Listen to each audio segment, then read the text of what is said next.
Bueno, pues muy buenas tardes. Tenemos la fortuna esta tarde de encontrarnos aquí en el despacho provisional de la directora del Museo Arqueológico Nacional, de doña Rubí Sanz, que muy amablemente nos ha dejado su despacho, su lugar de trabajo, para no tener que desplazarnos hasta Alcalá de Henares, donde habitualmente hacemos nuestras entrevistas, y podernos ver, afortunadamente, muy afortunadamente, con el maestro Emiliano Aguirre, que es una persona que, como es público y notorio, por la cual yo siento auténtica devoción y gratitud y mi más sincera amistad, pero creo que como cualquier científico que se haya dedicado al mundo del Pleistoceno, en el campo de la geología, de la paleontología o de la arqueología. Creo que ha sido el maestro de los maestros actuales. Creo que nada de lo que está sucediendo en nuestro país, este boom de la investigación sobre evolución humana y todo lo que hay en torno a la evolución humana, sería posible ni comprensible sin la figura de este gran maestro, que es Emiliano Aguirre, con el que a mí, insisto, además de esta relación de magisterio, pues me una vieja ya relación de amistad. Emiliano, como es conocido en este mundo nuestro, Emiliano solo hay uno, y cuando se habla de Emiliano todos sabemos perfectamente de quién estamos hablando. Ni siquiera se utiliza el apellido, es nuestro Emiliano. Y bueno, hay algunas cuestiones en las que me parece esencial. Yo creo que de este ciclo de entrevistas, esta primera entrevista es la clave, es la esencial, porque es la persona en la cual está el origen de casi todo lo que tiene que ver con los temas de los que tratan esencialmente esta serie de entrevistas. Entonces, sin más prolegómenos, sobre la vida de Emiliano Aguirre se hizo un texto por parte de Loli Soria, de nuestra amiga querida, nunca suficientemente llorada, Loli Soria, y de Jorge Morales en el libro que tuvimos el honor de editar desde el Museo Arqueológico Regional, en la obra selecta y en los 4 volúmenes de homenaje a Emiliano Aguirre, y ahí está recogida muy bien la biografía profesional y vital de nuestro maestro. Y hoy, desde ese punto de vista, nos vamos a centrar solo porque con Emiliano Aguirre podríamos estar todas las horas del mundo hablando de los temas más dispares, no solo del Pleistoceno, de cualquier otra cosa, pero es un sabio, en el pleno sentido de la palabra. Pero yo quisiera hoy hacerle algunas preguntas muy específicas en línea con lo que es este ciclo de entrevistas, ¿no? La primera de ellas es una que nunca la he escuchado contar por su parte de una manera muy rotunda, ¿no? Es cómo él contacta o se inicia en el mundo de la paleontología. Esa es una pregunta que me interesaría saber, cómo Emiliano cae en el mundo de la paleontología. Bien, ¿cómo te diría? Lo primero, tenía yo si quieres, otras ideas de futuro, pero cuando al terminar filosofía tuve la oportunidad y se me empujó a estudiar ciencias naturales en la universidad. En la carrera de ciencias naturales me interesó enormemente, entre todas las materias, el tema de la evolución y también el tema de los fósiles, por mi maestro Bermudo Meléndez, y que también estaba entonces en Madrid el otro maestro que fue luego mi director de tesis, Miquel Cruzafón, el doctor Cruzafón de Sabadell. Y el encuentro con estos dos hombres y maestros pues se acentuó con los cursillos de paleontología, cursillos internacionales que organizaba Cruzafón en Sabadell los años 50. El primero en España entonces nos aparecía, si se quiere, con importancia, con resonancia internacional y nacional, y en el ambiente nacional, en los temas de la paleontología. Pero Cruzafón, que había terminado su carrera de ciencias naturales en Madrid, tenía una afición grande a las excursiones. Él había hecho carrera de farmacia y en Sabadell pues también le gustaba también escribir, era muy buen escritor y escribía también muy bien en catalán y en español, pero en las excursiones por el valle ese empezaron a interesarle los fósiles y un compañero le dijo un día que si le gustaban los fósiles, que por qué no se dedicaba a estudiar paleontología. Y el farmacéutico, y con una farmacia junto al mercado de Sabadell, pues se matriculó en ciencias naturales y tuvo que terminar por varias circunstancias de su vida la carrera en Madrid, que la había empezado en Barcelona, y con don Bermudo Meléndez, pues que le ayudó a terminar en esta materia también su tesis y estudiar con él. Fueron una pareja de científicos colaboradores estupendos los dos, ejemplares en eso. Pues el 52 se le ocurrió a Cruz Zafón organizar unos cursillos internacionales de paleontología en Sabadell. Y como que en España organizar cursillos internacionales, fueron muy concurridos, con maestros de total vanguardia de paleontología en el mundo, y mira por dónde se convocó becas para asistencia a esos cursillos para estudiantes. Me apunté y obtuve una beca. Con eso en Sabadell tuve contacto no solo con Cruz Zafón y otros colegas, sino con primeras figuras del mundo. Y el tema, pues obviamente me entusiasmó. De tal manera que luego con don Bermudo yo quise hacer la tesis de paleontología y me apetecía la paleontología de vertebrados, y no sé por qué también me gustaron el tema de los elefantes, que eran fósiles que se encontraban, por ser huesos y muelas muy grandes, llamaban la atención en canteras y en otros sitios, y eran fósiles algo populares. Y además en esos momentos me encontré con una cierta discrepancia en teorías sobre evolución de los elefantes, y me empezó a gustar el tema, pero si quieres no demasiado, porque yo había descubierto, estudiando también filosofía y teología, había descubierto yacimientos, con lo cual en otras materias quise hacer también, me apetecía hacer una tesis sobre mamíferos fósiles en general, vertebrados fósiles en general, de terciario y cuaternario, pero acabaron gustándome los elefantes. El caso es que don Bermudo Meléndez quería que luego en su cátedra, en su departamento, yo explicara paleontología de vertebrados y paleontología humana, y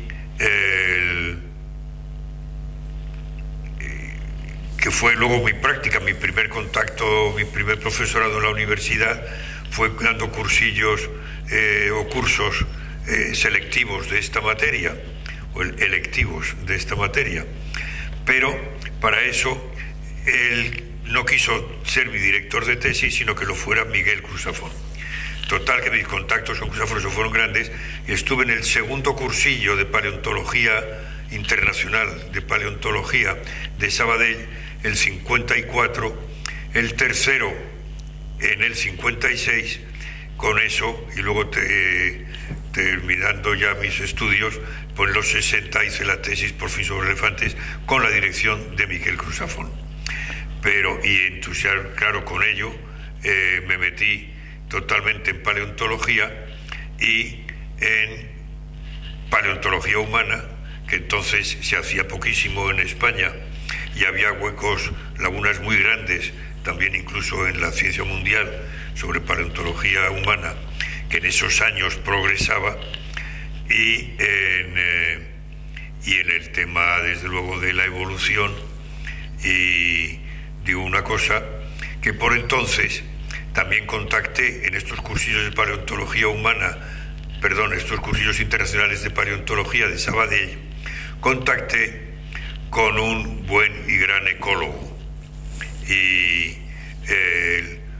con eso, desde el principio, desde, si quieres, de últimos 50, antes de los primeros 60, yo ya no separaba de la paleontología del estudio de los fósiles lo que se refiriera al estudio de su ambiente. ¿Qué ecólogo, perdona, has dicho con quién? Espérate. Ecólogo catalán, celebérrimo. ¿No sería Margalef? Sí, Margalef. Ramón Margalef, claro, Margalef. claro, sí, con Ramón Margalef. Sí, sí. En este momento no me Hombre, viene el nombre. uno de los investigadores españoles Claro, más fue importantes a nivel mundial, el gran investigador de Pues ecología. entonces, en la paleontología me empezaron a interesar también los temas, si quieres, paleoecológicos. Ajá. Y con eso, desde un principio, estuve interesado en la paleontología, no solo el conocer, describir fósiles y clasificarlos, sino en poder estudiar más sobre su vida, sus ambientes, con los cambios en el tiempo que la estratigrafía moderna y la ecología moderna y la paleoclimatología y demás iban estudiando. Ajá. Muy bien, pues hay dos aspectos que yo quiero añadir.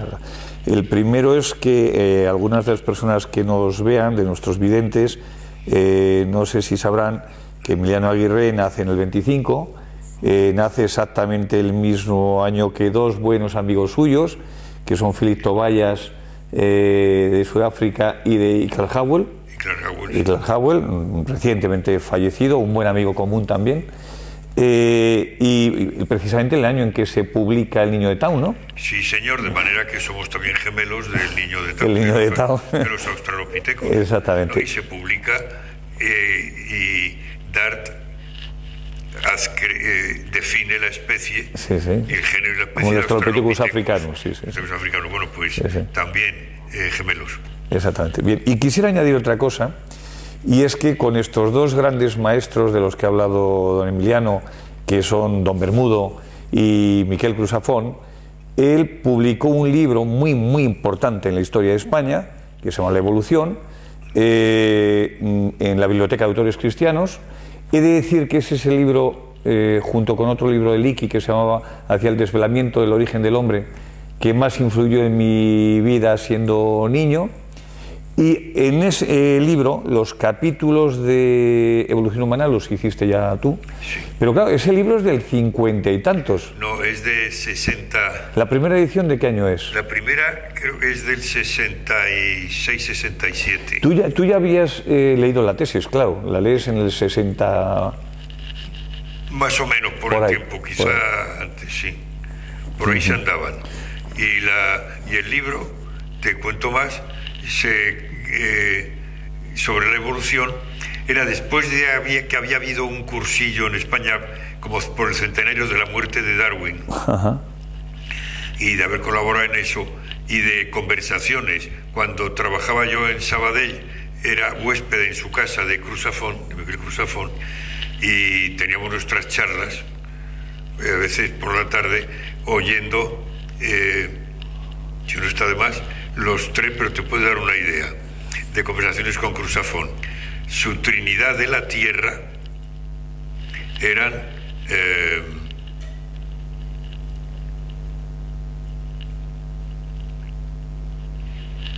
Schumann en música, Teilhard de Chardin, claro, sí, sí. y Chaplin. Ajá. Así que eso te da una idea de... Chaplin, el actor de cine. Sí. Charles Chaplin. Charlot, sí, claro. Charlot. Ajá. Bueno, pues te da una idea de la psicología de Miquel Crusafont, de la persona. Ajá. Y también de por dónde podían andar temas de nuestras conversaciones. Ajá, sí. Pero el caso es que celebrado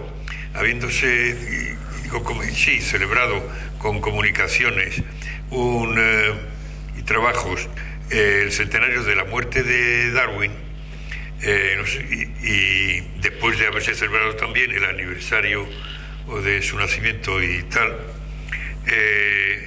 y del origen de las especies, pues se le ocurrió a Cruzafón que hiciéramos un libro sobre la evolución, tratándola en todos los aspectos.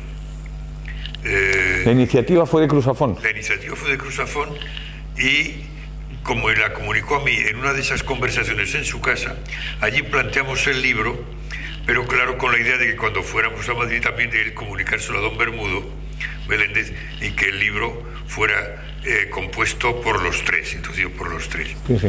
Pero la idea nació de aquella conversación con Cruzafón, y ahí empezamos a repartirnos el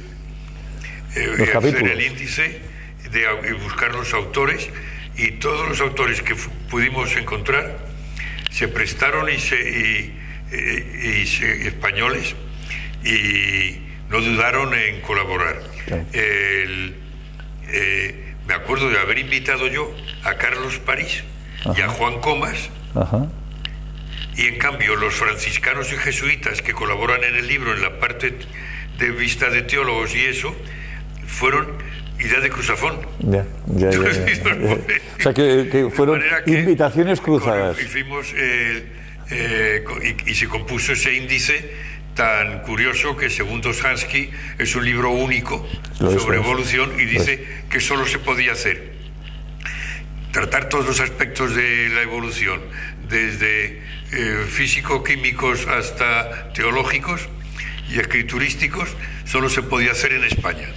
Ese libro, eso me dijo Dostoyevsky. Pero también eso a Simpson, ya los paleontólogos y grandes teóricos de la evolución, tanto por lado genético como paleontológico y tal, en Norteamérica, me hicieron siempre ponderaciones estupendas del libro este. Tú te ocupas de los capítulos de paleontología humana. Eso los encargaron a mí. Eso lógicamente lo hiciste tú. Y lo que más me sorprendió en ese libro es la enorme cantidad de datos, de información, lo bien documentado que estaba y lo actualizado que estaba la documentación. Entonces, me interesaría saber de dónde buceabas tú, de dónde bebías la información para escribir ese capítulo. ¿De dónde tuviste tal enorme cantidad de datos?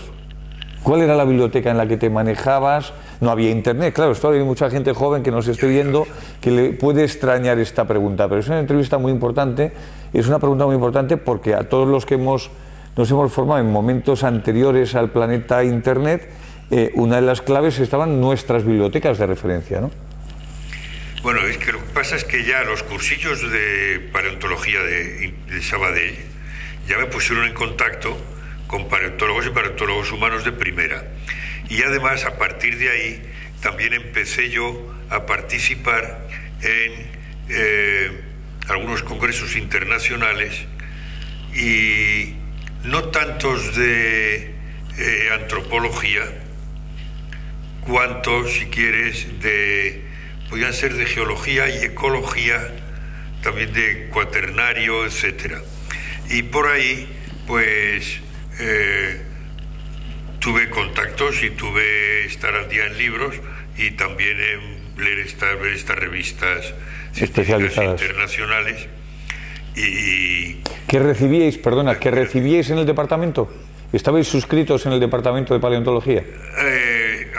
Algunas sí, había bastantes, si quieres, pero no te puedo decir hasta qué punto entonces estaba la biblioteca, pero ha sido muy buena la biblioteca del departamento de paleontología. Pero es más,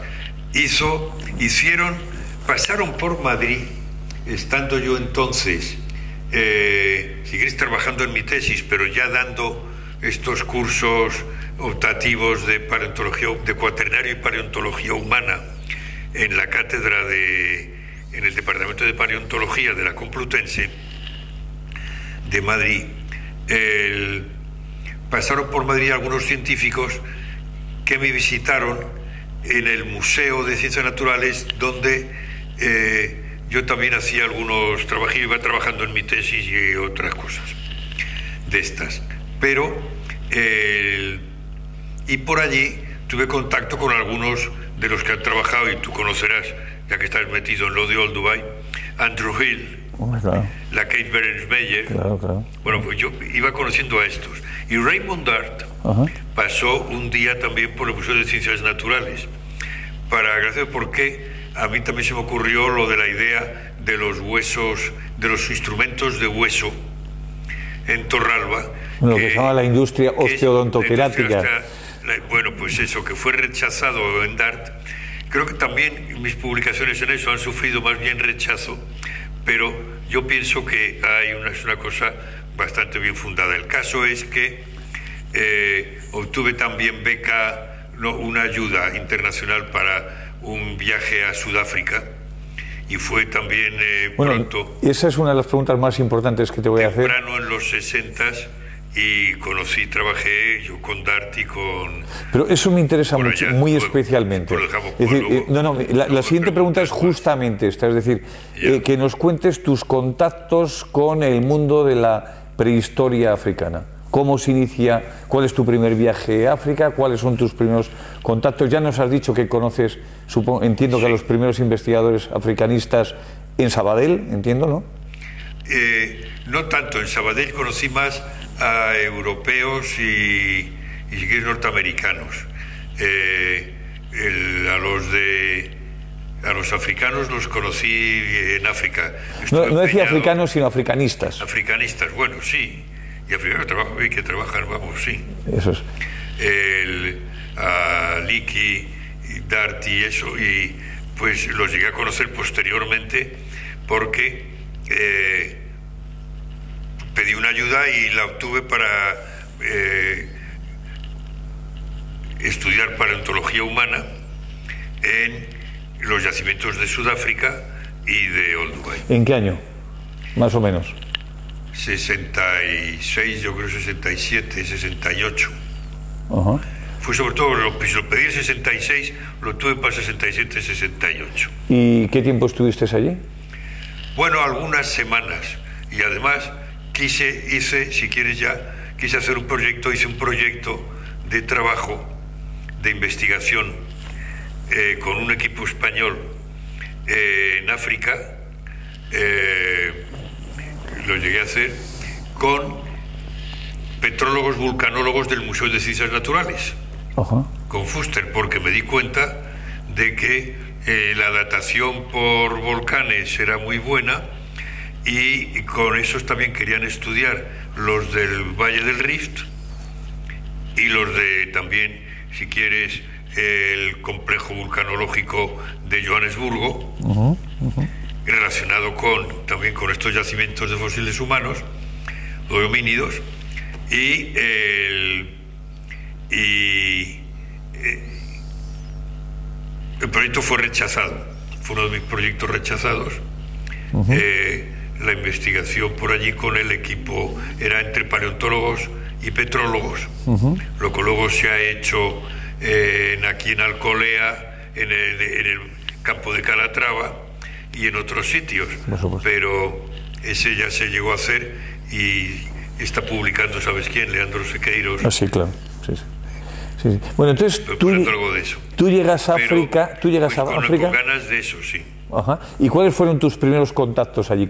¿Cómo conociste conociste a DART? A DART, sí, ya le y a Leakey también, sí, claro, a Leakey padre, a Luis Leakey. Desde luego, claro. Y a Mary Leakey también, hijos, claro. Y allí, bueno, pues, allí sí hubo un proyectito que sí se me concedió, que no era de humanos, sino era que me lo sugirió y me lo apoyaba el mismo Luis Leakey, de hacerlo con su hijo, el menor. Que se llama Luis también, ¿no? No, es Philip. Es Philip, el menor, el pequeño. Y que era de investigar unas zonas que no se habían estudiado todavía en el sureste del lago Rodolfo, o lago Turkana, sí, ahora, Turkana, sí. Porque habían estudiado ellos el este y más bien noreste, en la zona próxima de Etiopía, la zona también sur de Etiopía, con el río Omo y todo eso, el Valle del Omo. Y después se había estudiado, por otro lado, el suroeste y noroeste del lago, por algunos. ¿Howell ya había estado por allí? Howell había estado ya en Etiopía. ¿Y en el Omo? En Omo, sí, en Etiopía. Y bueno, a mí me gustaba eso porque también se hizo un congreso, pero creo que eso, me parece que eso fue más tarde, pero algún congreso que se hizo de los de congresos internacionales de prehistoria y paleontología o algo parecido en África. Sí. Y algo de esto también había oído, pero ya pues puedo perder yo un poco a lo mejor ahora en la memoria así, sin revisar datos, con fechas, tabular fechas, pero lo que quería yo era estudiar los australopitecos. Y luego también quería desarrollar un proyecto en África. Pero primero australopitecos, entonces, para ahí obtuve esa ayuda, con Leakey lo que hice fue descubrir cerca de donde se ha descubierto luego algún hominoide antiquísimo mioceno, los Roaring Tugenensis. Así, los Roaring Tugenensis. Pues, los montes Tugen sí están en el sur del lago Rodolfo. Esas zonas no se habían conocido y Leakey me animó a estudiarlas. Pero bueno, antes empezamos antes de este proyecto, por mis primeros viajes a África. Que los primeros fueron a Sudáfrica, donde estuve... Discúlpame, ¿antes a Sudáfrica que a Kenia y a Tanzania? Sí. Ajá. Lo primero que fue a Sudáfrica a conocer los yacimientos de australopitecos. Y llegué, pues eso entonces, todavía a trabajar, a conocer con Dart e ir pues con él a su pueblo y a una serie de conocer muy bien el terreno de Sudáfrica, cuando todavía había una separación racial tremenda que me impresionó, que tranvías y autobuses tenían que ser o solo de blancos o solo de negros, y si había un banco o un establecimiento o un restaurante o lo que fuera, tenía que ser o solo de blancos o solo de negros. Y si era un mismo edificio oficial para asuntos administrativos, su entrada y sus despachos para blancos y su entrada y sus despachos para negros. Pero el apartheid. Un apartheid era entonces, estaba enormemente vigente. Pero pude llegar, gracias a Darty, con alguno de sus ayudantes de raza negra, me llegué a encontrar y a hacer buenas amistades, y sobre todo luego más tarde también con los de Leakey en el otro lado. Pero en Sudáfrica el apartheid me impresionó tremendamente. Y luego me he ido alegrando de que esas cosas se han ido superando. Pero ya digo que entonces pude estudiar eso, los fósiles de Sterfontein, de Swartkrans, de Macapasgat, y los yacimientos, visitarlos. Macapasgat es en Pretoria, Sterfontein y Swartkrans en el entorno de Johannesburgo, que ahora deben estar ya absorbidos por el crecimiento de la ciudad. Sí, prácticamente. Casi, aunque estén reservados los sitios y tal. Y ahí aprendí mucho para preparar mis clases y lo que fuera, ya que no había podido hacer la tesis en esa materia como hubiera querido. ¿Y tu contacto con los Leakey cómo fue? ¿Tu primer contacto con los Leakey? El personal, pues sí, a la vuelta de este mismo viaje pude estar unos días de escala allí. ¿En Nairobi o en Old Dubai? Nairobi. En Nairobi. Pero me llevaron a Old Dubai, claro. Ajá. ¿Cómo fuisteis? ¿En avioneta o cómo? No, yo fui en avión y en avión a Nairobi. Sí, ¿y de Nairobi a Old Dubai? De Nairobi a Old Dubai iban en Land Rovers o en Jeeps, porque... Bueno, es que habitualmente desde Arusha, sí, a través de Karatus íbamos en Land Rover, pero desde Nairobi... Aunque estaban, sí, pero como me fueron llevando también por los yacimientos de... claro. ¿Visitaríais la Etoli también, supongo, entonces? Claro. No, la Etoli yo no lo llegué, espérate, a ver, muy de paso, la Etoli muy de paso. Sí, porque llegué a ver el lago ya, sí, y todo eso, sí. Ajá. Pero ya de paso nada más y deprisa. Pero me llevaron por allí bien, y allí conocí a algunos otros investigadores de estos, pero la familia Leakey fue encantadora. algún tiempo me buscaron hotel, pero también algunos días me tuvieron de huésped en su casa, y me llegó Leakey a dejar un jeep inglés con el volante a la derecha, claro, y con las se da el paso y esos en dirección contraria a las nuestras habituales, y lo pasé verdadero miedo entonces conduciendo por allí con un auto a la inglesa. Pero se hicieron pues vi cosas, porque entonces fue cuando él me encargó, y fue un segundo viaje ya, un segundo proyecto, que fue de inspección, de visitar los terrenos del norte de Nairobi y sureste y norte del lago Baringo y sureste del lago Turkana, y donde él mismo no había llegado a explorar lo bastante, ni otros colegas. Y para eso en el equipo tenía a su hijo pequeño y a ayudantes técnicos de razas africanas del museo, y con eso andaba yo por allí. Supongo que ahí estaría Magori, ¿no? Con terrenos... No, allí estaban... Espérate, el Magori, ese nombre no me acuerdo exactamente, pero hay otros que sí me acuerdo. ¿Llegaste a conocer a Enturi? Enturi sí. Enturi sí.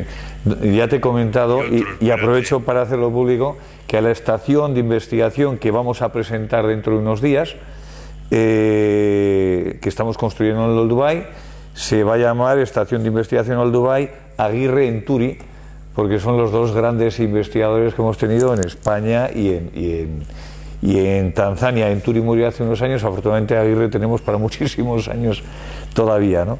Pero bueno, quiero hacerlo público porque, bueno, yo creo que es en reconocimiento a todo lo que tú has hecho por todos nosotros y por la ciencia en general. Tú a los Leakey nunca les trajiste a España, ¿no? Traerles, no llegué a tener, porque es que tampoco se les podía así traer porque no paraban, pero y tampoco tenía yo entonces organización aquí de cursos para hacerlo y posibilidades, pero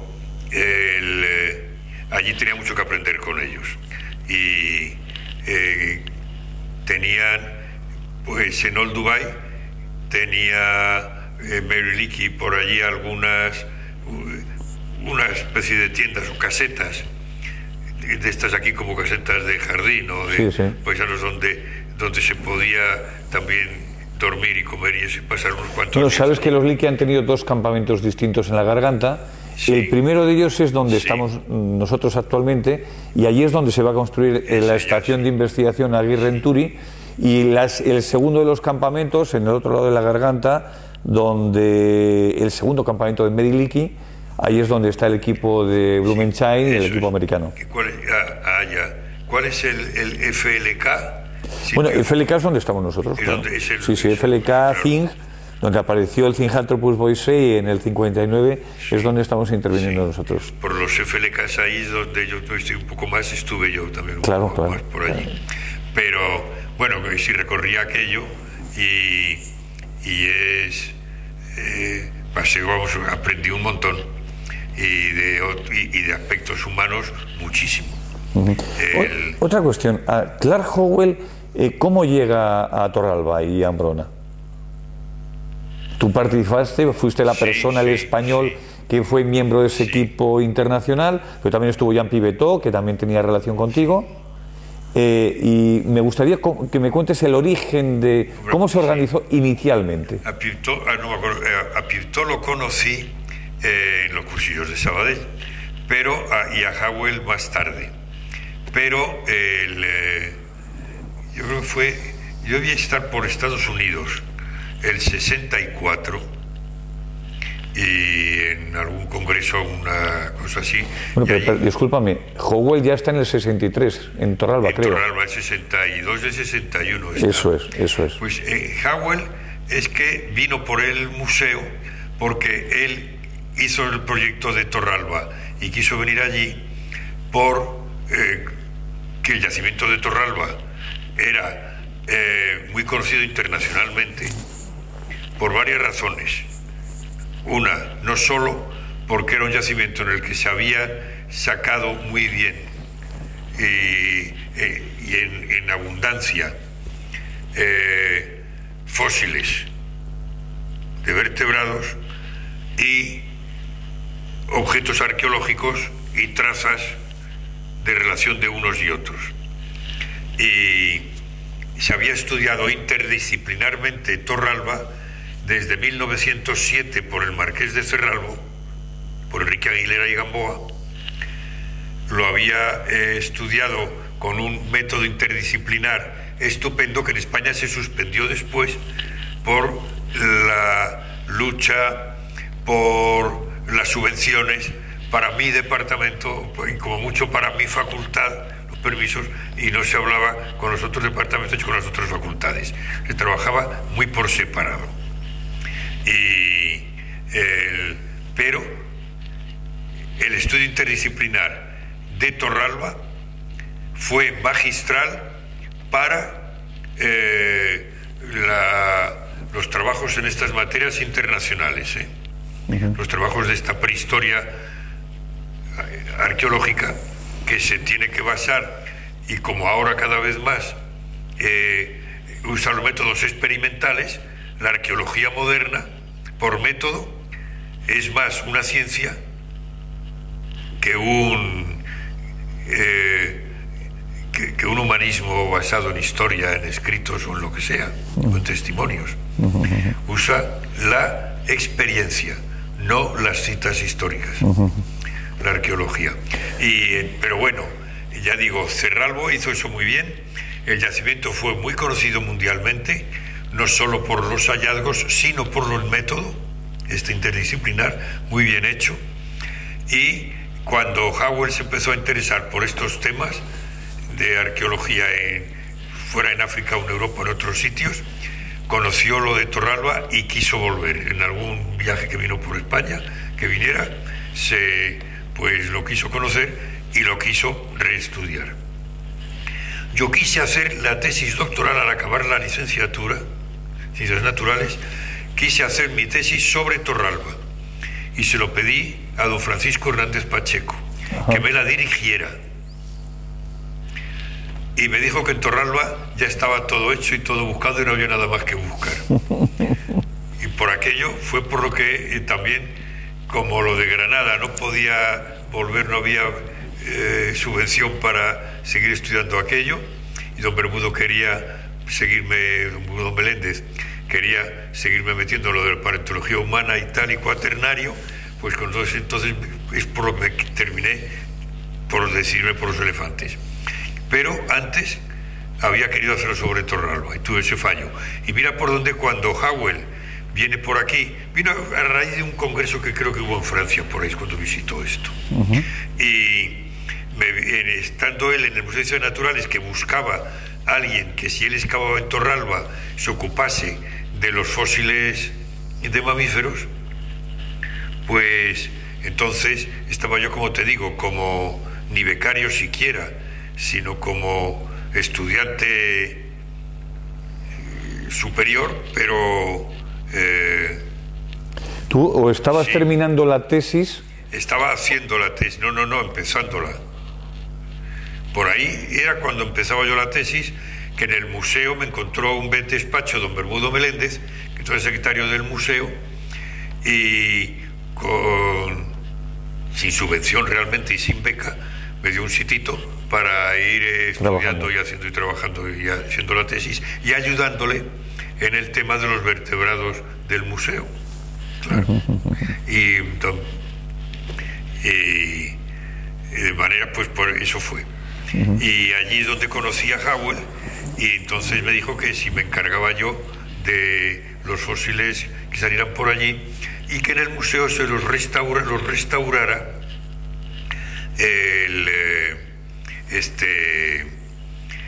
un empleado que había, hijo de un bedel famosísimo, buscador de yacimientos en el entorno de Madrid enorme, que era Viloria.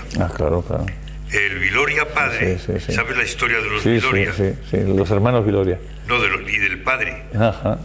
Que son los que restauraron el gran elefante este. Bueno, sí, no claro. Fue él, pero el padre era cobrador de tranvías en Madrid. Ajá. Pero tenía una afición... Pero luego fueron taxidermistas también, ¿no? Bueno, no, el padre empezó a buscar por Madrid, y al acabar la guerra incluso buscaba en las trincheras, en los cortes de las trincheras y en los agujeros de los obuses y de las bombas, buscaba y encontraba utensilios. De ahí la colección de prehistoria que hay en el Museo de Ciencias Naturales, estos prehistóricos. Que ahora está en el Museo Arqueológico Regional. Ya lo sé, exactamente. Por un intercambio al que hemos llegado con nosotros. Total, que entonces este hombre pues llevaba cosas al museo de esto siempre, y de los sitios, hasta que el museo le dio un puesto de bedel y dejó lo de los tranvías. Y como esto de él, entonces de sus hijos pues salieron, pillaron la obligación la devoción del padre. A propósito, el padre de los Viloria tiene escrita un libro de visita al Museo de Ciencias Naturales. Está escrito y con figuras y todo, que merece ser publicado.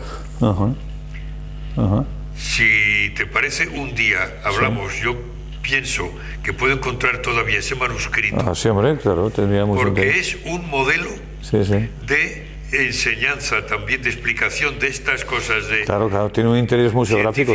A público, hecho por uno que no es especialista. Hombre, seguro que lo proponemos al Consejo y nos harán caso. Y merece la pena. Recuérdamelo. Sí, lo voy a hacer. Cosa también que se me ha quedado la vida sin hacer. Y que todavía le veo posibilidad. Bueno, de todas maneras... Pero esto como puede valer la pena... Me dices, recuérdamelo, y hay que aclarar... Y entonces, pues su hijo es el que al que proponemos con Howell que restaure los fósiles de Ambrona y de Torralba. Y todo eso de Torralba y tal. Sí, de todas maneras, me has dicho antes lo de recuérdamelo, pero hay que aclarar a la gente que una de las características de los tres... del 25 de Tobayas, de Howell y tuya, es la memoria esta que tenéis. En el caso de Howell, a mí alguna vez me dio, no solo tenía una memoria prodigiosa y era un caballero, era un señor, sino que además tenía una capacidad fisionómica tremenda, recordaba las caras, se acordaba y no te había visto en 10 años y te recordaba y te decía, hombre, Enrique, y te dejaba así atónito, ¿no? Un personaje con esa actividad. Voy a con las caras, pero no pego las caras a los nombres, ni los nombres a las caras. No, pues Howell sí, Howell era también un personaje. Y yo con Tobayas también he tenido la fortuna de cartearme y me parece un hombre muy inteligente, sigue teniendo la cabeza magníficamente, es un lujo tratar con Tobayas. Sus cartas y sus felicitaciones de Navidad son divertidas. Sí, son además muy divertidas. Un hombre de mucho talento. Sí. Mucho talento.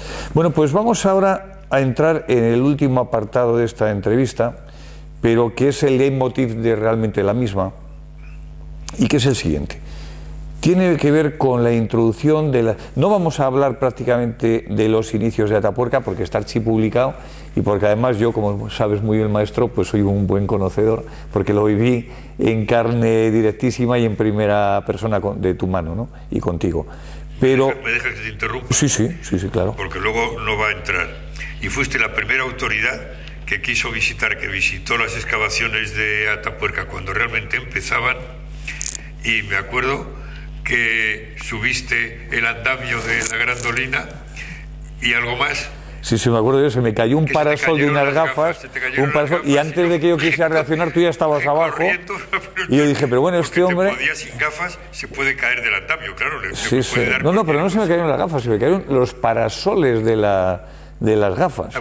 Sí, no es que yo me quedara sin ver, es que antes de que me quisiera reaccionar ya estabas a no sé cuántos metros, que había como 15 o 20 metros abajo, ya estabas tú con los parasoles. Esto es hace ya años. Bueno, pues este apartado yo creo que es sobradamente conocido, no vamos a entrar de manera especial en él, pero hay un tema que me interesa mucho, que es cómo has vivido tú la introducción de las técnicas tafonómicas aplicadas a la arqueología y la introducción de la arqueozoología en España, porque mi impresión es que tú eres la persona que introduce esas técnicas y de tu mano se introduce, ¿no? Yo creo que las primeras personas que realmente hacen tafonomía y arqueología en España están en los núcleos de Atapuerca. Digo los primeros españoles, porque antes sí que ha habido extranjeros como Klein, por ejemplo, que lo han hecho en Ambrona o que lo han hecho en el Julio, en otros sitios, o incluso en la cueva de Morín, por ejemplo, que fue un proyecto muy importante el que dirigieron Joaquín González Echegaray y el propio Les Freeman. Pero claro, donde realmente se introducen los primeros tafónomos y zooarqueólogos españoles, yo creo que es en Atapuerca, y esto lo dejaremos después. Pero ¿cómo viviste tú estas técnicas en África? Porque yo entiendo que el primer sitio donde tú lo ves esto es en África.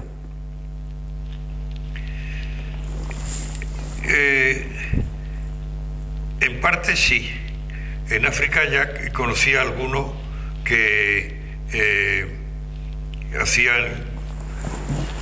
no separaban tanto estas cosas, pero como el mismo Raymond Dart tenía una vista amplia de estos problemas, y los Leakey desde luego la tenían amplia en estos trabajos. Te dije que había pasado por el Museo de Madrid Andrew Hill, sí, y Kate Bernmeyer, que precisamente iban a hacer paleoecología en África. Lo que hicieron fue paleoecología. Empezaban con eso. Y iban con ese propósito, y desde entonces, obviamente, yo ya tenía ese propósito, y también conociendo la historia de Torralba y Ambrona, lo que había hecho Cerralbo, que había hecho eso, geología, y también el entorno de Madrid, después de Cerralbo, todavía las investigaciones de Pérez de Barradas con Paul Bernert en los yacimientos del entorno de Madrid, que los has estudiado, verás que tienen estratigrafía bien estudiada, la estratigrafía, la fauna fósil y la industria. Son también trabajos... Sí, pero si me permites, maestro... También es una tendencia interdisciplinar, sí, trabajos muy bien hechos, muy bien enfocados. Pero desde el punto de vista tafonómico y arqueológico no hicieron nada. Bueno, el tafonómico no. A eso me refiero. No. Sí, sin embargo, Raymond Dart sí lo hace. Raymond Dart sí, pero sabes que tiene rechazo Raymond Dart. Claro. Bueno, sobre todo, luego hablaremos del libro, del libro de Bob Brain, que yo creo que es esencial. Claro. Klein desde luego estaba empezando, entonces Klein también era estudiante, empezaba a trabajar con Howell en aquellos años, eso de los 60, y trabajó en Torralba. Y efectivamente, Howell llevó un buen geólogo, Carl Butcher, y buscaba paleontólogo, además, y buscaba sobre todo la industria, y él buscaba fósiles humanos. Sí. El pobre no pudo con poca suerte, con poca suerte. Tienen que aparecer algún día. Pero el caso es que yo vi en Torralba, trabajando con él, lo que en España entonces no se hacía, y si se hacía, y si se había hecho antes, el trabajo interdisciplinar, lo que tú llamas arqueozoología, que el nombre de reuniones de arqueozoología se empezaron a hacer a raíz de encuentros también en Atapuerca, eso sí, pero ya alguna publicación, el mismo Juan Carlos Díez, al estudiar los planos del nacimiento de Galería en Atapuerca, pues ya veía todas esas cosas de la relación de cánidos y humanos buscando... Bueno, de esto vamos a hablar muy específicamente luego, porque esto que acabas de plantear es la esencia del trabajo que estamos haciendo. Al hacer los planos y los dibujos y encontrar y distinguir huesos, bueno, pocos instrumentos de sílex, pero algunos huesos con marca de corte de sílex y con mordeduras de perros o de crías de perros, tal, etcétera, que eran los que bajaban por la Torca a buscar las reses caídas que bramaban o relinchaban, porque no había pastor entonces allí que pusiera espinas en las torcas como se hace ahora. Ahora si viajas, pues vas tú por un sendero en el que hay una torca, verás que hay espinas puestas por los pastores para que no se metan, pues no caigan por allí las reses buscando, oliendo hierba fresca. Y pues luego vamos a entrar en Atapuerca y en España, pero yo querría continuar con África. Pues es que ahí empezaron, si quieres, también en España ya a ver si está cuando lo de la tafonomía. Exactamente. Bueno, pues lo de África pues fue con estos. Y algo, evidentemente, el tema de Raymond Dart. Y sobre todo, había un ayudante de Raymond Dart, que es el que estudió tafonomía, porque llegó a publicar, cuando también las controversias de los años 20, estas señales de huesos, de roturas y mordeduras de huesos, que se llamaba, no sé, has oído hablar de él, seguro, ya lo has leído, Alan Hughes. Sí, claro, Alan Hughes, claro, por supuesto. Escrito Alan Hughes, porque era un... él trabajaba con Raymond Dart también. Claro, era ayudante de él, ayudante técnico. ¿Tú llegaste a tratar a Robert Brain, a Bob Brain? Sí. ¿Le trataste también? Al Brain, claro. Sí. Él, sabes que publicó después este famoso libro sobre cazador al cazado, donde revisa los materiales de Sword Crowns, y entonces él plantea otra alternativa, ¿no? Eso, a que ese tema sí ya era tafonomía pura. Tratado en el sur. Sí. ¿Dónde conociste a Brain?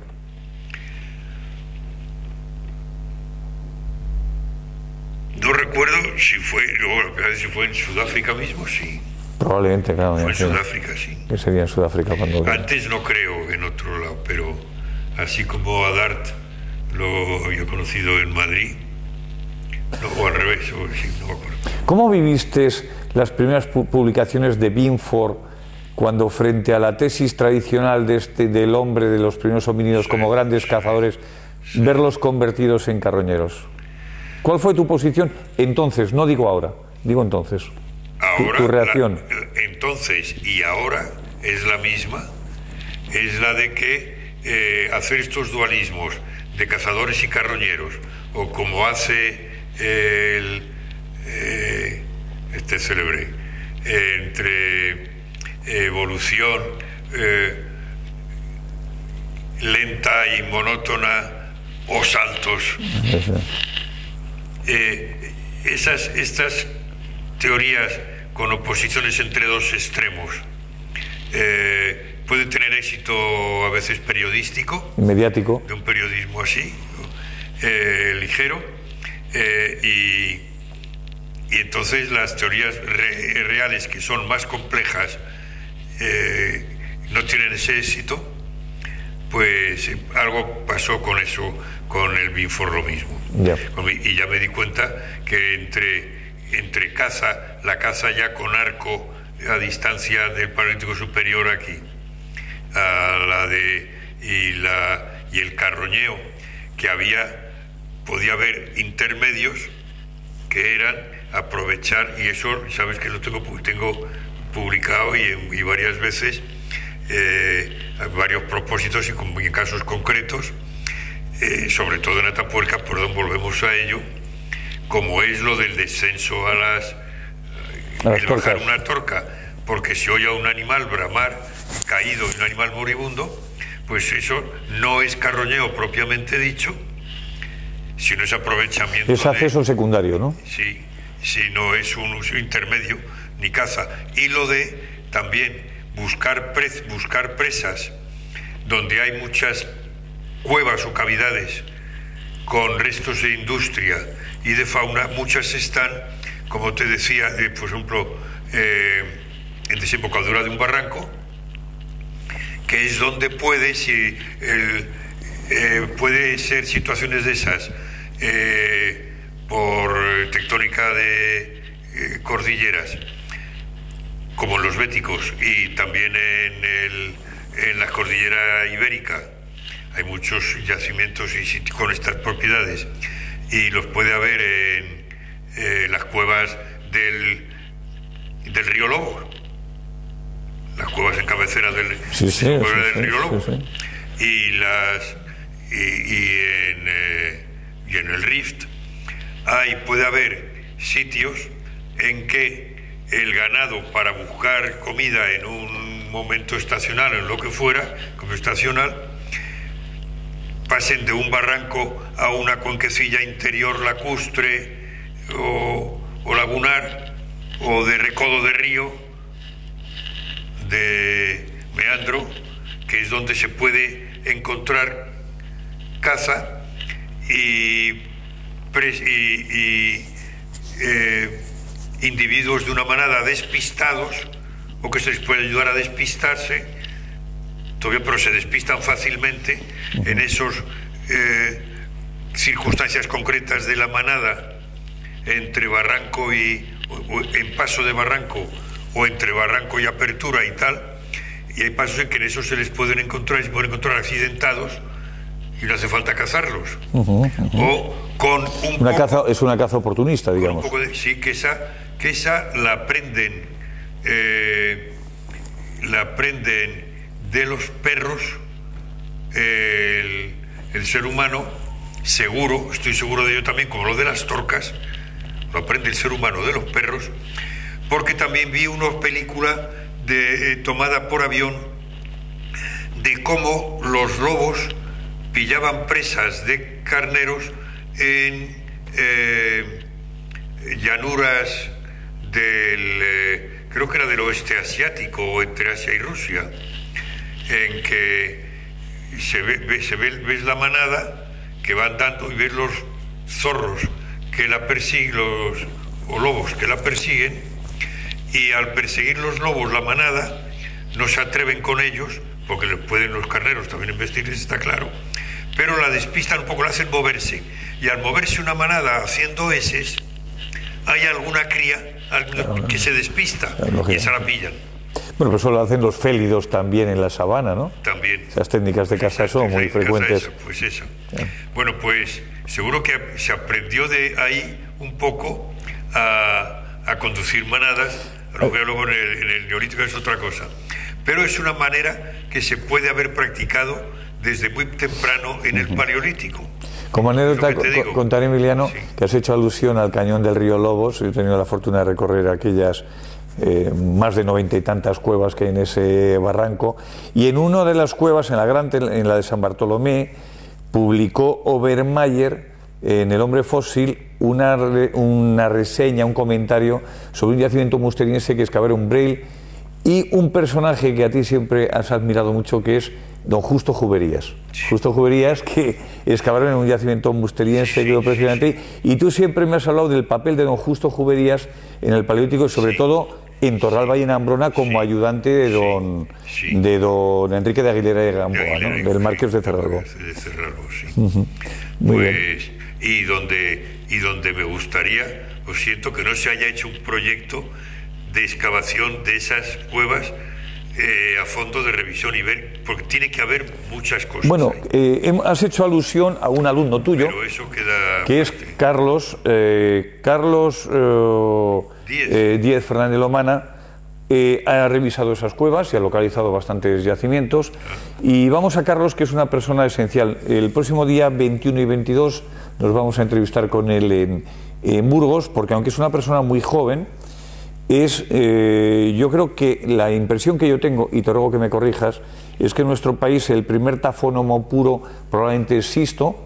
Sisto forma a una persona que luego trabajó contigo, que es Yolanda Fernández Jalbo, en tafonomía pura, y de hecho una persona tan excepcionalmente joven como Yolanda, pues puede decir que es la primera persona que hace tafonomía aplicada al Pleistoceno, y en el campo de la arqueozoología, pues alguien también tan joven como es Juan Carlos Díez Fernández Lomana, lo cual es sorprendente. Bueno, hay otras personas que han hecho arqueozoología, como desde luego Arturo Morales o como Jordi Estevez, pero desde el punto de vista de lo que es el Pleistoceno puro y duro, y sobre todo el Pleistoceno inferior y medio, es desde luego nuestro amigo Carlos Díez, y esto es algo sorprendente. Ambos empiezan de tu mano, ambos empiezan en Atapuerca, y yo siempre he tenido la impresión de que este apoyo que tú les diste tiene que ver con tus vivencias en África, Y luego en el caso de Yolanda, también por ser alumna de Sisto,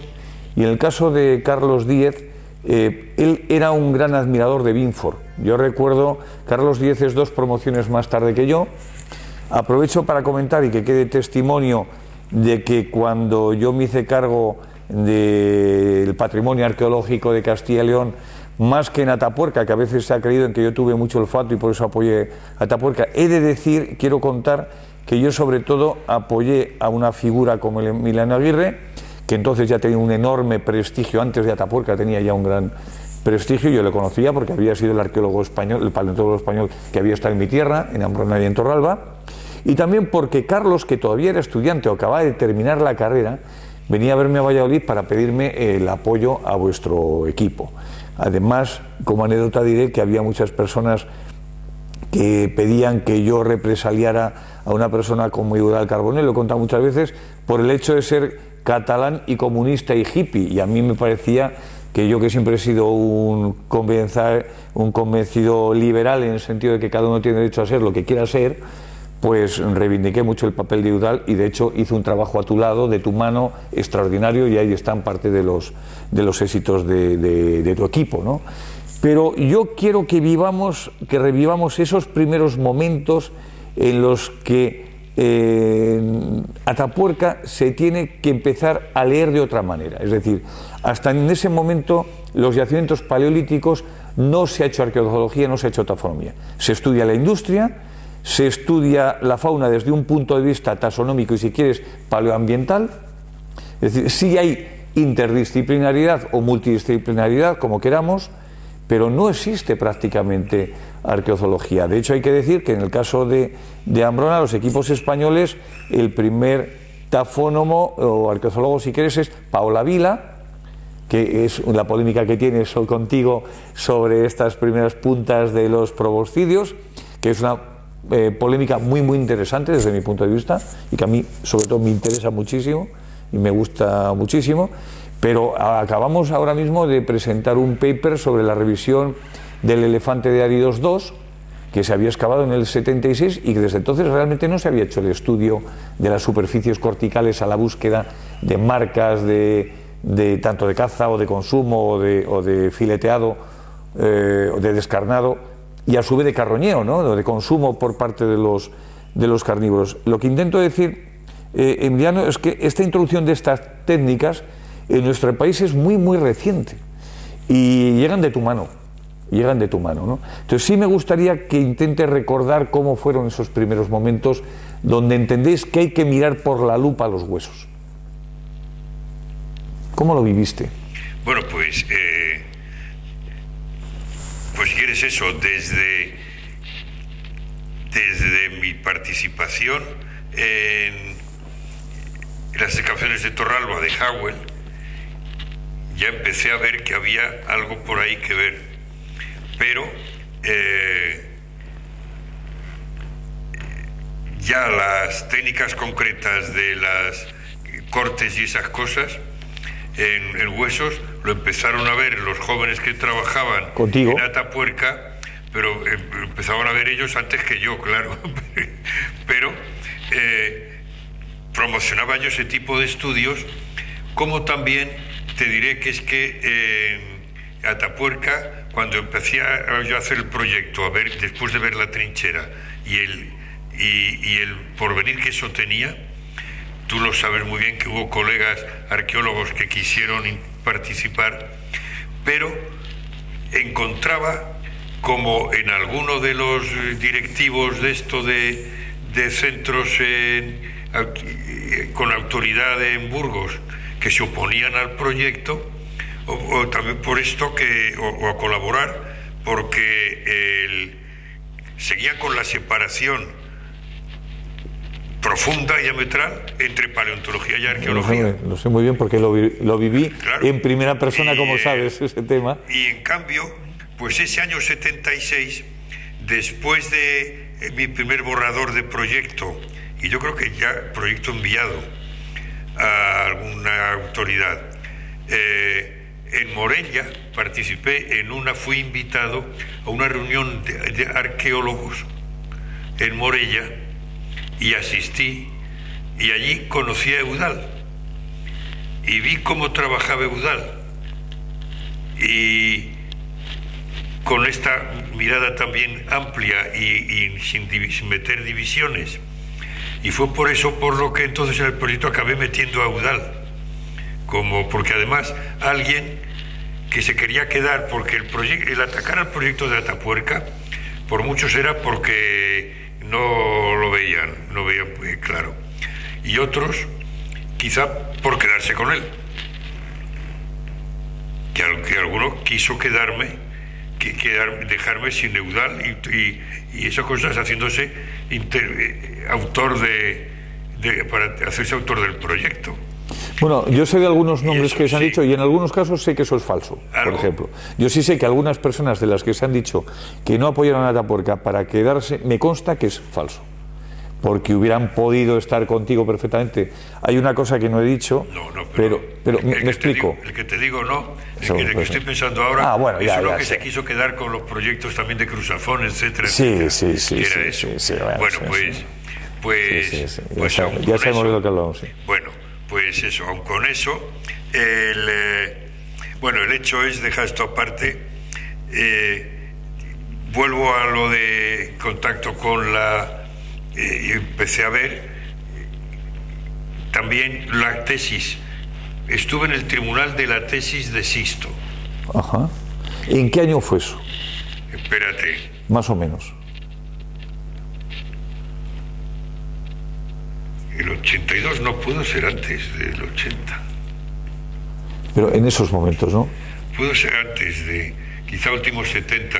No estaba yo todavía en la cátedra, ¿no? Estuve 2 años en el departamento. ¿Qué años estuve yo en el departamento de Paleontología? 77, 78. Pero entonces, dices en la Complutense. En la Complutense. En la Complutense. Estaba haciendo Sisto la tesis ya. Y por Sisto conocí que distinguía en un mismo nivel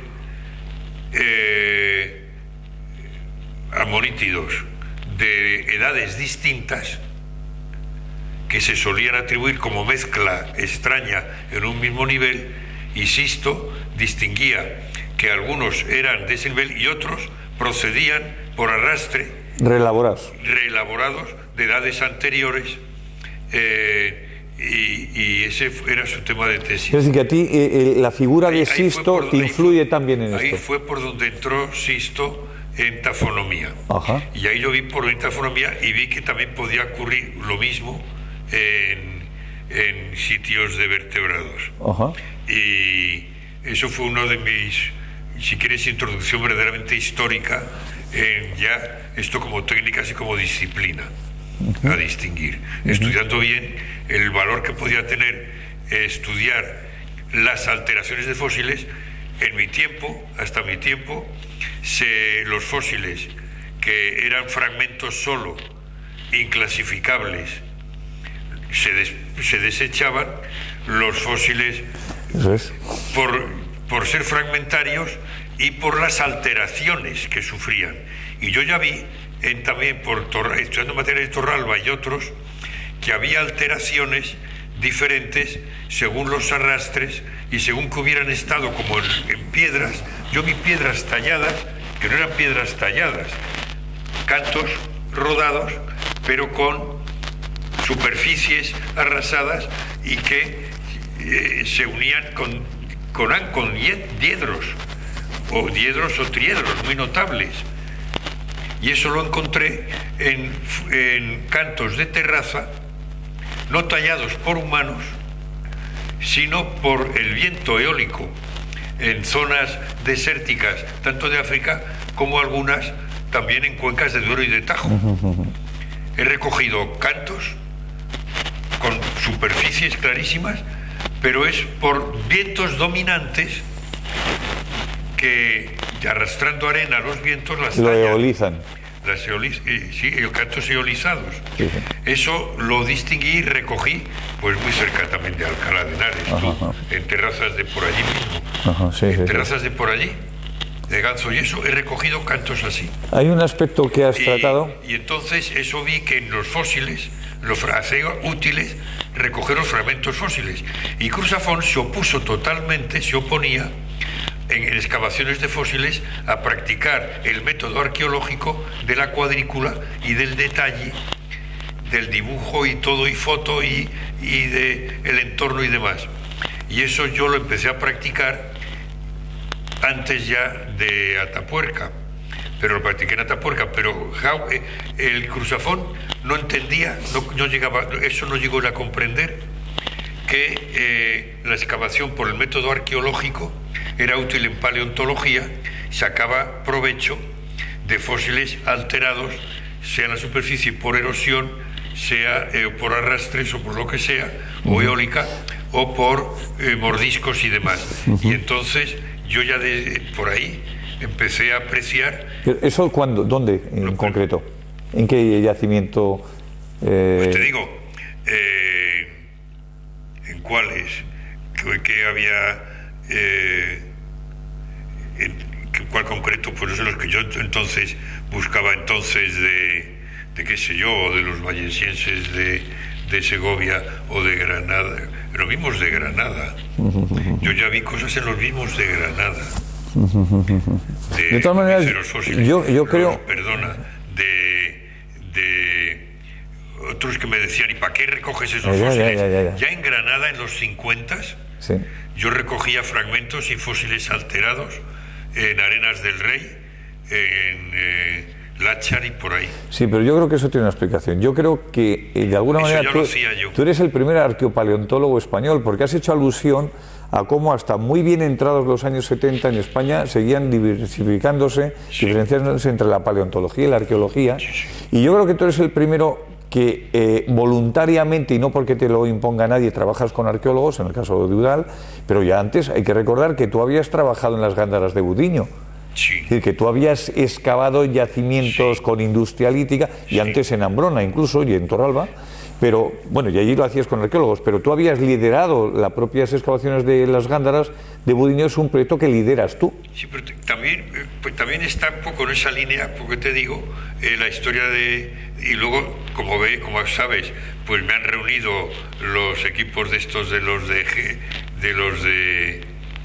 Jerez y gallegos, los de Paco Giles, el Paco Giles y el Cano Pan y todos estos que hicieron sus experiencias en el Miño, pues por lo mismo ahí ya vivíamos eso.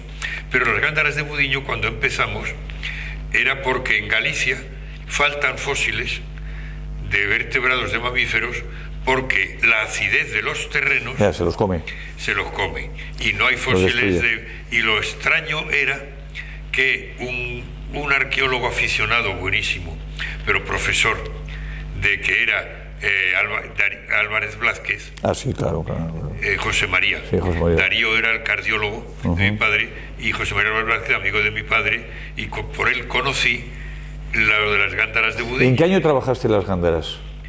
Eso pudo ser el 63, creo que fue el 63, esa es una fecha que sí. A la vez que en Ambrona, prácticamente a la vez que en Ambrona. Pues sí, por ahí. En las primeras compañías. Sí, señor, por ahí. Y luego yo llevé por allí a Galicia, llevé a Butzer, pero hizo cuaternario de por allí, y llevé a Lola y Echaide y Blanca Izquierdo, para excavar en las Gándaras. Sí. Y era...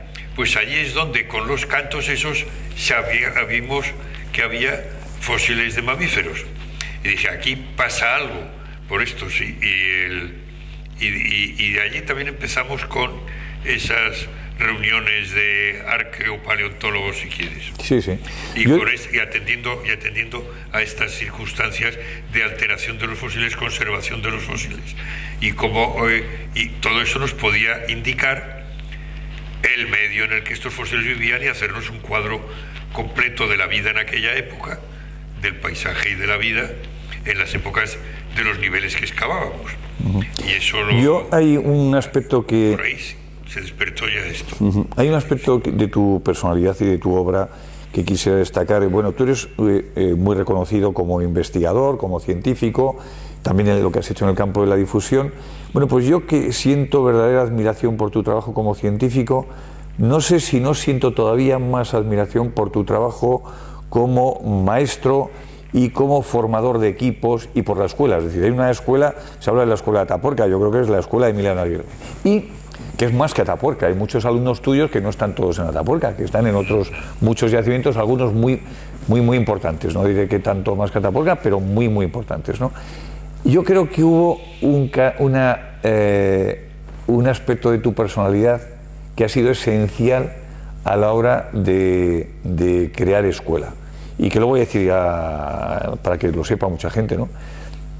Esencial en ti la actitud con la que, ya siendo un grande, tratabas a un chaval, un alumno que venía a preguntarte, un estudiante. Siempre has tratado al catedrático que venía de Berkeley y has tratado de la misma manera al estudiante que se arrimaba a ti para hacerte una consulta o para pedirte un consejo. Esa frase de Emiliano Aguirre de "ahí hay tesis", es una de las frases, y por eso has dirigido la enorme cantidad de tesis que has dirigido. Pero hay algo que dices: ¿por qué fue el primer arqueopaleontólogo Emiliano Aguirre?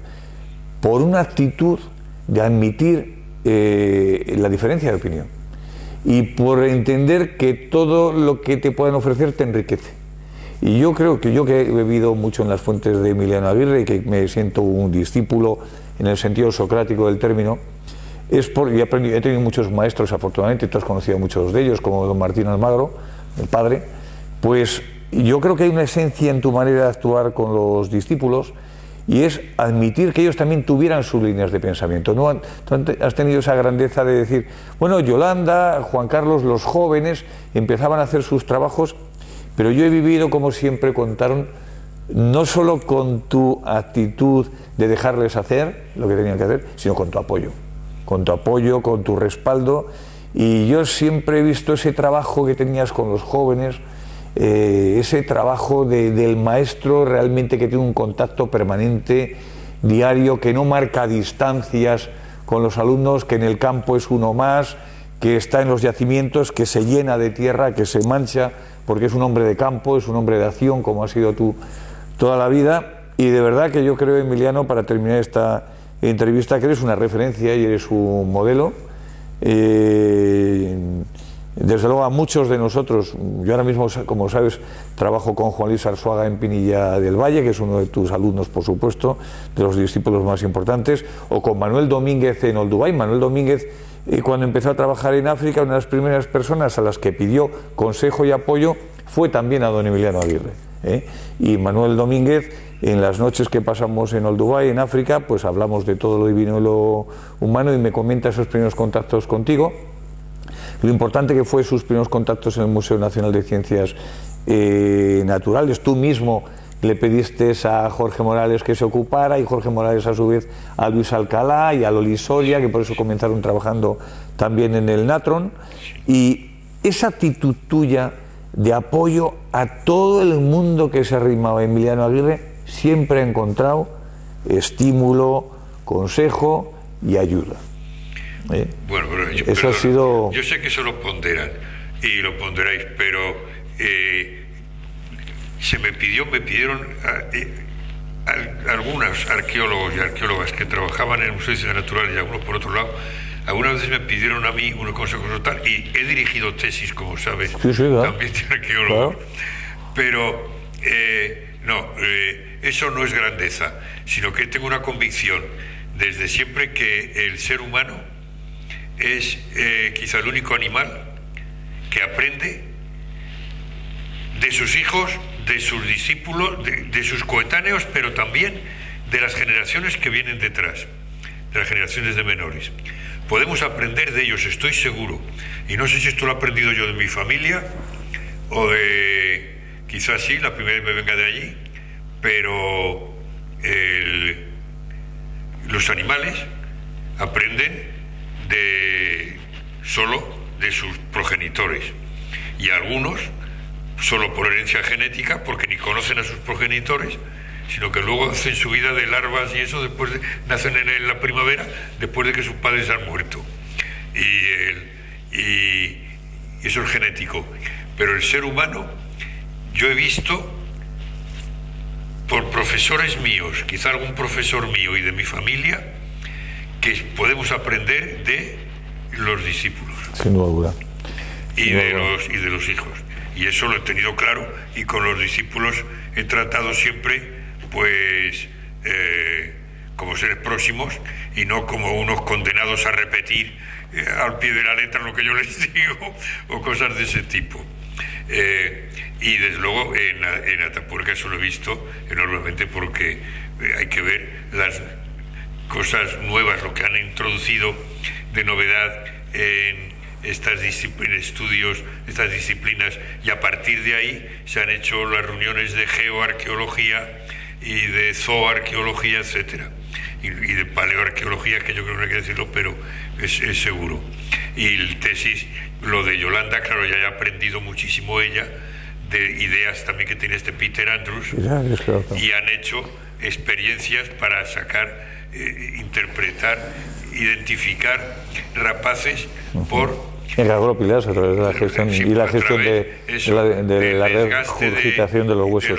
Digestión, bueno, Peter Andrews, de los huesos y de los dientes de los roedores. Peter Andrews es uno de los muy pocos también, sí, tafónomos extranjeros que está entre los seleccionados. Sí. De todas maneras, no quisiera cerrar esta entrevista. Han hecho cosas muy buenas allí. Mira, yo creo que una de las páginas más extraordinarias de la tafonomía hispana es cuando se descubre lo que ha pasado con los homínidos de TD6, del estrato Aurora, y sobre todo está hablando del canibalismo.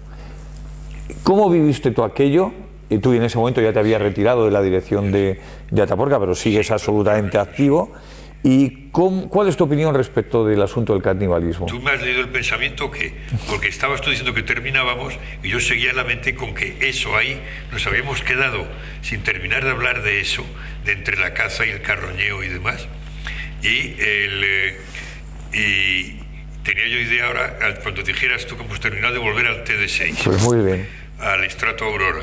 Bueno, pues está claro, muy claro el estudio también de Yolanda y demás, de que los huesos de los humanos están tratados igual que los de los otros mamíferos, y en los mismos montoncitos y con restos de industria.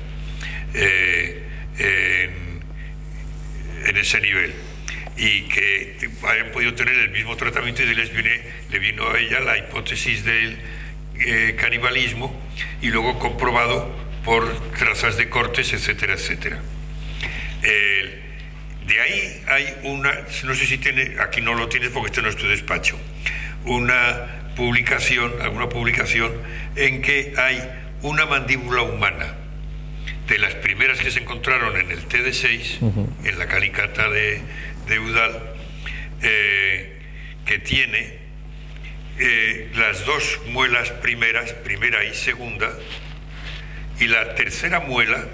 Tú sabes que en humanos la tercera muela sale un poco así, va saliendo a ponerse vertical, pero si sale habitualmente comprimiendo al segundo molar. Un poco, más o menos, pero hay casos en que choca de tal manera, crece así de tal manera chocando, que provoca unos dolores de muerte, y hay que extraerla. Sí. Hay que ir al dentista y que la extraiga, porque no se puede ni comer. Porque no hay espacio retromolar como los neandertales. Claro, porque no se puede ni comer ni dormir con ese dolor de muelas y los gritos y la familia.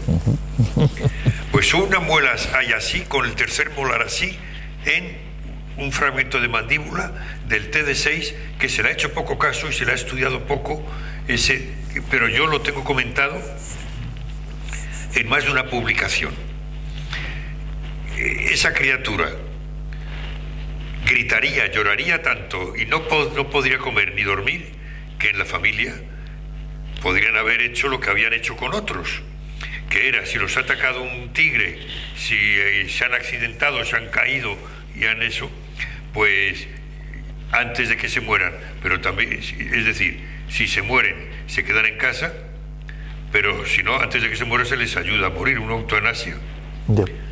Como, y es una procuración la procuración de carne. Este hueco venía cuando tratamos lo de el dualismo entre caza y carroñeo. Y digo, el mundo es más complejo, el tema es más complejo. Entre caza y carroñeo hay muchas opciones. Puede haber esa de consumir o terminar o ayudar a terminar al accidentado, sea animal o, en el caso del estrato aurora de TD6, el humano. Creo que para mí es un caso ese muy claro de esa procuración de alimento que no le puedes, yo a eso no le puedo llamar carroñeo ni caza. Claro, por supuesto. Hombre, se entierra para evitar que el muerto se lo lleven las fieras, pero hay quien entonces no solo deja las fieras, sino que lo pone en los árboles y le quita como en las, creo que por ir lo despojan, de Cobar o eso, que es el caso de que para mí era la interpretación del yacimiento de Zucuzián, que son cráneos y mandíbulas y apenas se ve hueso, y hay hogares y eso, pues puede ser un caso de dejar en casa, como también en algunas otras tribus, en casa el cráneo o llevarlo colgado como emblema.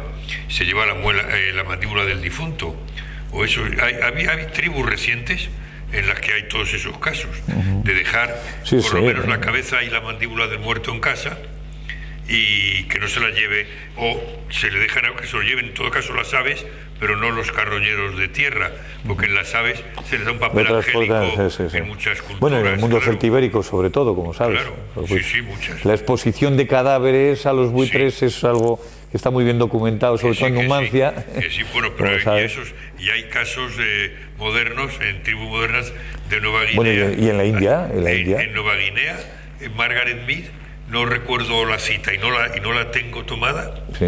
Margaret Mead, de una población, pero hay película hecha.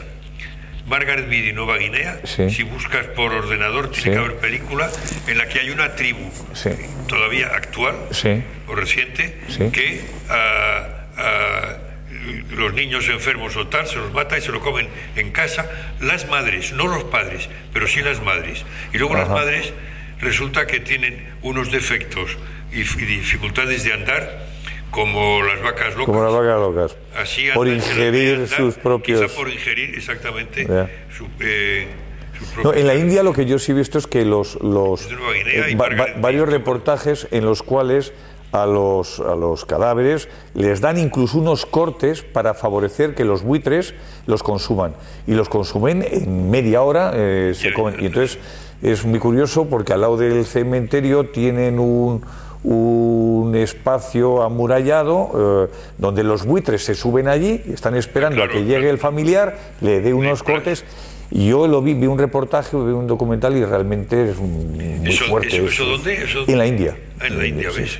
Y es realmente sobrecogedor. Pues no lo conocía eso. Tremendo, porque además está muy bien rodado, no es una filmación antigua, sino que es una filmación de calidad y es realmente muy impresionante la sensación de cómo el familiar le da los cortes para favorecer que los buitres se abalancen y preparen la mundial. Pues para mí ese es el caso y evidentemente las teorías así tan opuestas y tan lejanas y tan lineales a mí siempre me hacen dudar de que haya explicaciones intermedias seguramente y este es uno de los casos. Seguramente. Muy bien, pues yo no sé si quieres añadir algo. La tafonomía, bueno, es que la tafonomía ya te digo que ha enriquecido la paleontología enormemente, porque ahora, y eso empecé yo haciendo eso, porque eso, recoger todos los fragmentos, porque de todo sacas información sobre quien sea, sobre los otros que has podido identificar allí, pero sobre los otros sacas una cantidad de cosas, y eso es lo que he tenido, por eso la favorecí que tuvo al tribunal un poco, a la presidenta del tribunal un poco en contra, Sisto Fernández, porque es que él la atacó también en algunos casos de interpretaciones estratigráficas, se puso un poco duro, pero era evidente que Sisto, y ya es a ti la que te he contado, es a vosotros, y a él no se lo he contado, lo del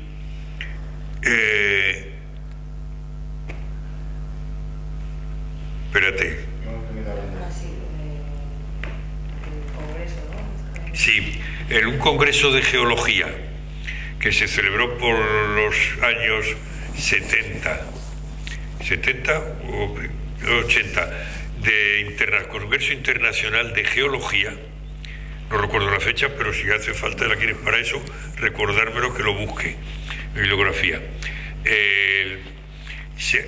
Hubo un coloquio organizado sobre tafonomía, el primero. Y allí le había animado, al convocarse el congreso, le animé a Sisto a apuntarse.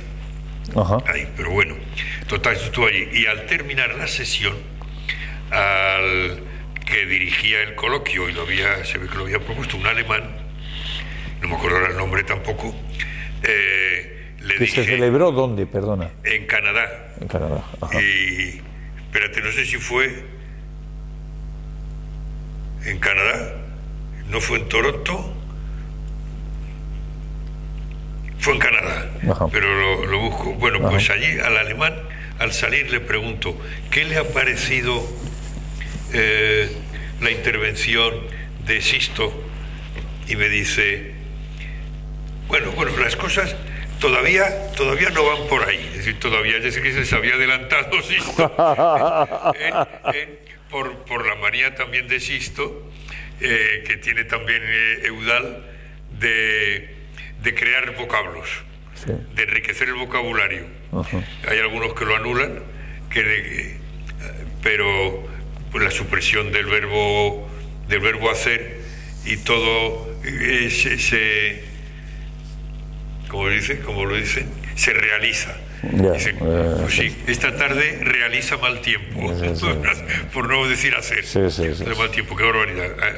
Sí. Bueno, pues otros enriquecen los vocabularios de las ciencias que cultivan, como es Eudal y como es Sisto. En esto se parecen los dos, y si se pasan algo, puede que se pasen, pero no cabe duda que hacen una adelantamiento, creación de ciencia, y son de las cosas de las que te digo que aprendo, y mientras viva seguiré aprendiendo de mis discípulos, claro. ¿Sabes tú la reunión que hicieron, que convocaron Nieves, López y Pepelu? ¿Cuál de ellas? La de Dinópolis. Ah, sí, claro. Claro. Es que eso sí tienen. ¿Sabes lo que está haciendo Nieves? Pero la que el anfitrión fue Luis Alcalá. Envié yo un telegrama fue muy celebrado. Sí, porque sí. el local que quedaron de celebrarla en Dinópolis. Sí, claro, me acuerdo muy bien. Sí. Bueno, pues Nieves ahora tiene hecho ya un cuadro de Aguirre, sus doctorandos, los doctorandos de estos y los de estos, hasta tercera o cuarta generación. Ajá. Y la ha mandado a todos para que corrijan o añadan, claro. Eso está muy bien. Yo no puedo añadir ya nada más, pero eso lo está haciendo y metiéndolo en ordenador, ajá, en red. Muy bien. Eso de lo que tú, con lo que tú decías antes. Sí, de la creación de una escuela, yo creo que es esencial. La relación de esto, realmente pocos profesores han podido tener esa satisfacción de su enseñanza, de relación con sus discípulos. Bueno, y de cariño, y de respeto, y de admiración. Bermudo Menéndez era muy bueno en eso, aprendí de él. Él era muy bueno, fue conmigo. A mí, en su casa, me trataba como uno de sus hijos. Ajá. Bueno, yo le conocí ya muy mayor a don Bermudo. Él me dio una asignatura en doctorado que se llamaba Paleontología de Vertebrados. Yo creo que fui el primer arqueólogo en España que hizo esa asignatura en el doctorado, y conocí a don Bermudo, pero ya era bastante mayor. A mí me quería su familia como uno de la familia, me han querido siempre, y yo a ellos, pero fue un buen maestro, sí, muy buen maestro. Sin duda. Pero tú te sientes tan discípulo, entiendo, de don Bermudo como de Miquel Cruzafont, ¿no? Son aspectos distintos los que he enriquecido con cada uno, porque Cruzafont tiene unas relaciones en el extranjero muy buenas, y claro, es una materia en la que yo he estudiado. Don Bermudo con el Paleozoico chico, ahí yo parece que me pierdo, claro. Y es otro mundo, pero vale la pena, podéis comparar unos con otros, y es muy buena la evolución de la vida. Muy bien. Y aprendemos mucho, pero es el esquema del varón Alberto Carlo Blanc. Lo he dicho antes, hemos hablado antes de él. No, No hemos hablado, Alberto seguro. Carlo Blanc era etnólogo.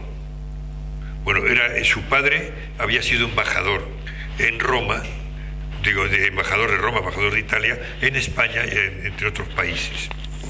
Y por eso también su hijo, Alberto Carlo, que era etnólogo, pues hizo una tesis de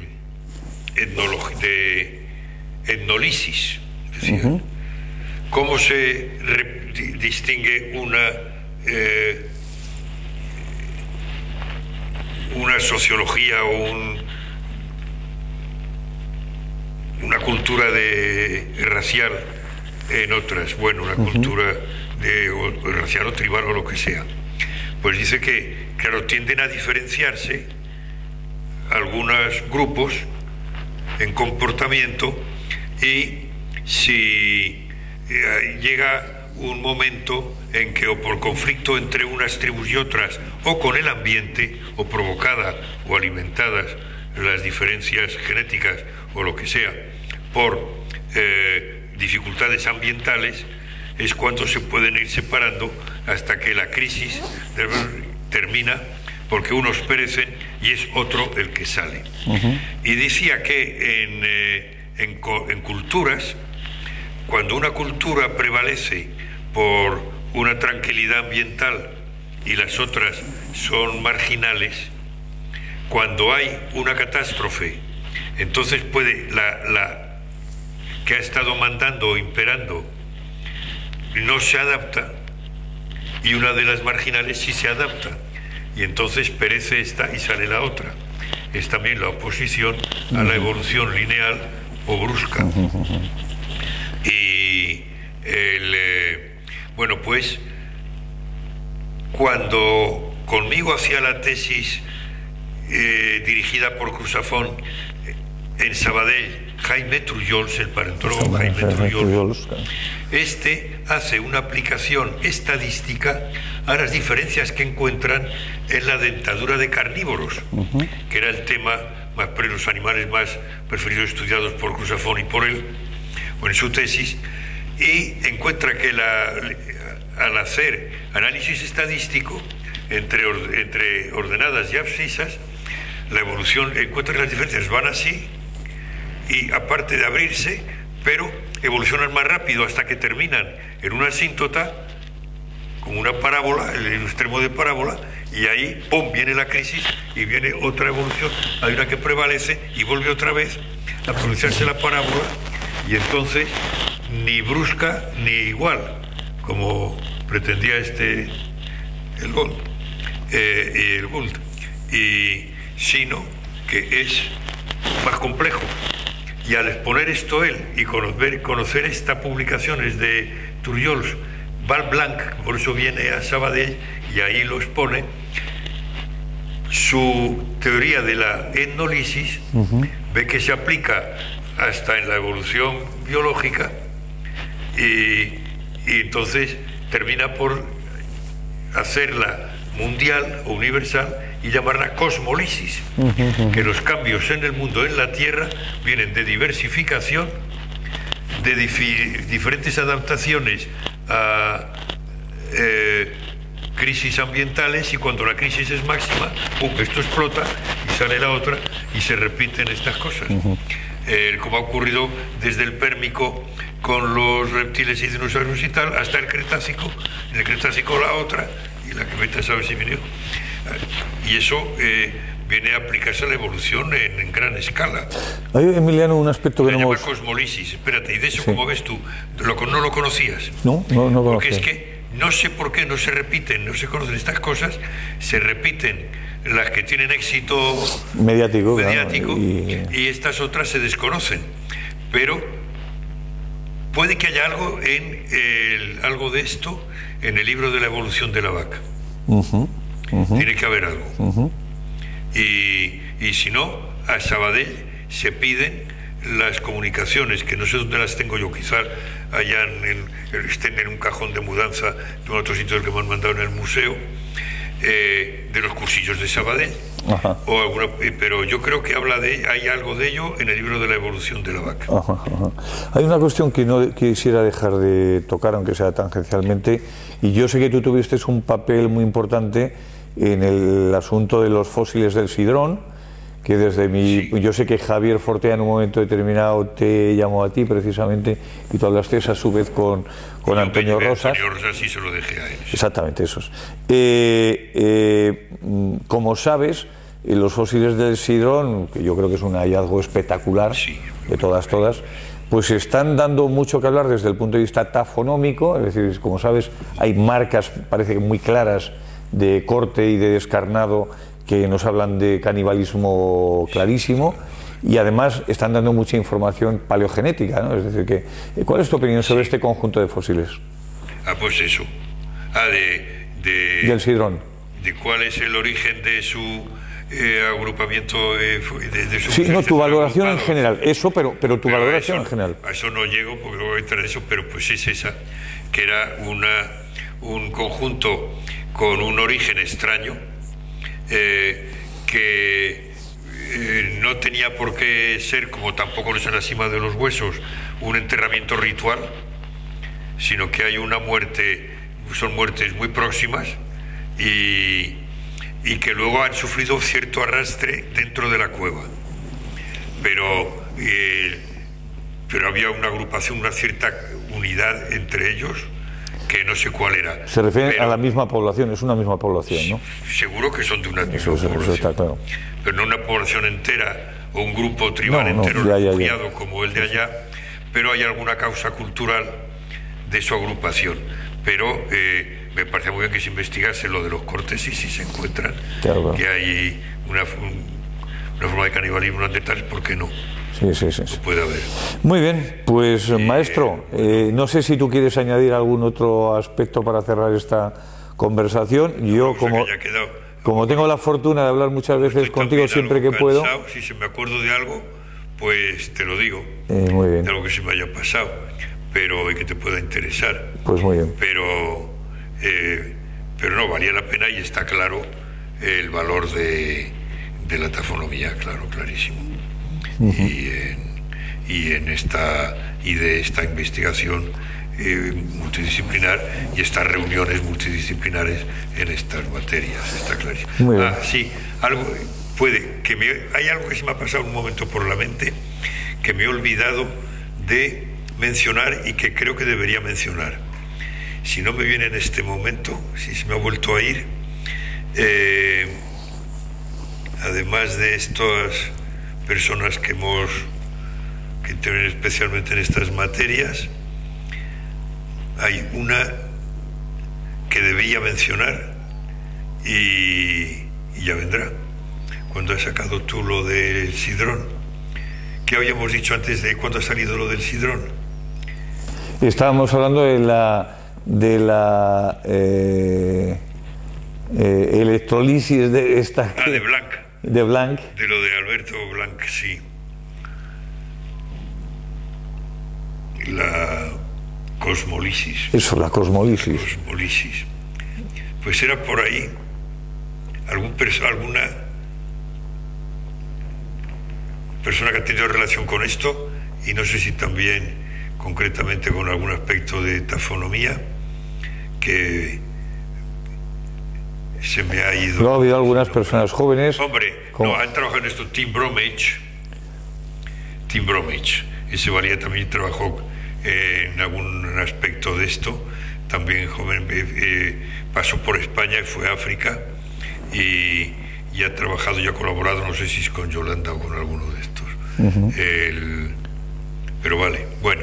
Oye, ¿con Gary Haynes tú has llegado a coincidir en alguna ocasión? ¿Con? Gary Haynes es el especialista en el estudio de la tafonomía sobre elefantes en África, sobre esencialmente los procesos de distribución de los restos de los proboscidios una vez que han sido consumidos especialmente por los grupos de leones, ¿no? De los grandes grupos de leones y de supercarroñeros, ¿no?